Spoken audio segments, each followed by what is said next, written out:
सतलुज जल विद्युत निगम लिमिटेड के 1500 मेगावाट, 412 मेगावाट और 210 मेगावाट हाइड्रो प्रोजेक्टों में कार्यरत ठेका मजदूरों की मांगों को लेकर सीटू से संबंधित यूनियनों और एसजेवीएन की हाइड्रो परियोजनाओं में कार्यरत सैकड़ों मजदूरों ने एसजेवीएन मुख्यालय शनान शिमला में प्रदर्शन किया। ये प्रदर्शन ग्रेच्युटी, बीमा व काम के आधार पर पद जैसी मुख्य मांगों को लेकर किया गया।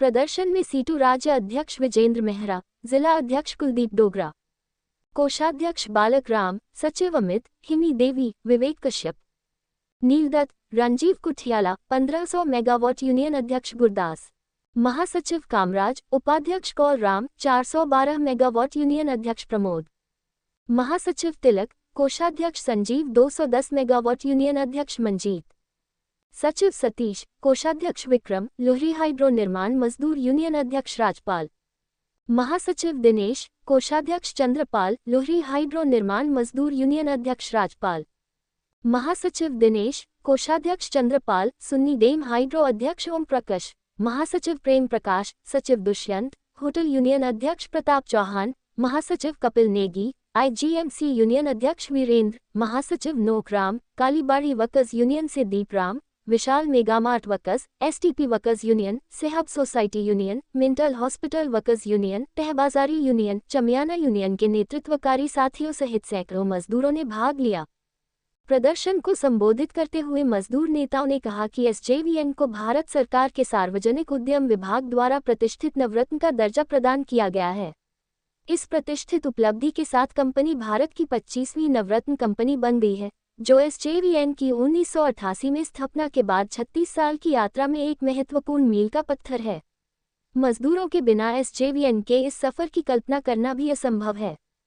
कंपनी ने वित्त वर्ष 2023-24 में हाइड्रो, सौर और पवन में 8,489 म्यू बिजली उत्पादन कर 908.40 करोड़ रुपए का शुद्ध मुनाफा कमाया।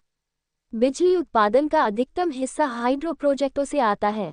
इन्हीं हाइड्रो प्रोजेक्टों में कार्यरत मजदूरों को न्यूनतम वेतन नहीं दिया जा रहा है। न्यूनतम वेतन अधिनियम 1948 के प्रावधानों कार्य की प्रकृति के अनुसार मजदूरों को अलग अलग श्रेणी में रखा जाता है, ताकि उनके श्रेणी के अनुसार निर्धारित न्यूनतम वेतन दिया जाए। सतलुज जल विद्युत निगम द्वारा मजदूरों को कुशल श्रेणी का काम करवाया जाता है और वेतन अर्धकुशल का दिया जाता है। इसके अतिरिक्त मजदूरों के लिए बीमा का कोई प्रावधान नहीं है, जबकि एनएचपीसी मजदूरों को बीमा की सुविधा देती है।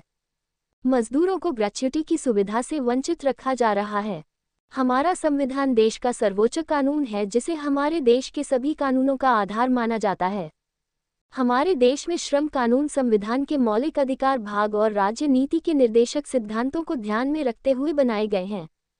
ग्रेच्युटी विषय पर विचार करते समय हमें यह नहीं भूलना चाहिए कि किसी मजदूर को ग्रेच्युटी का भुगतान आय, सेवानिवृत्ति या अध्यवश्यता, एक मजदूर की मृत्यु, एक मजदूर की विकलांगता, एक मजदूर का त्यागपत्र आदि परिस्थितियों में किया जाता है।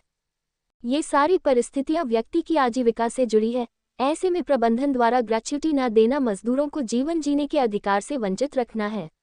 मजदूर विरोधी प्रबंधन द्वारा जो मजदूर अपनी हकों की आवाज उठा रहा है, उन्हें चिन्हित करके प्रताड़ित करने का काम किया जा रहा है।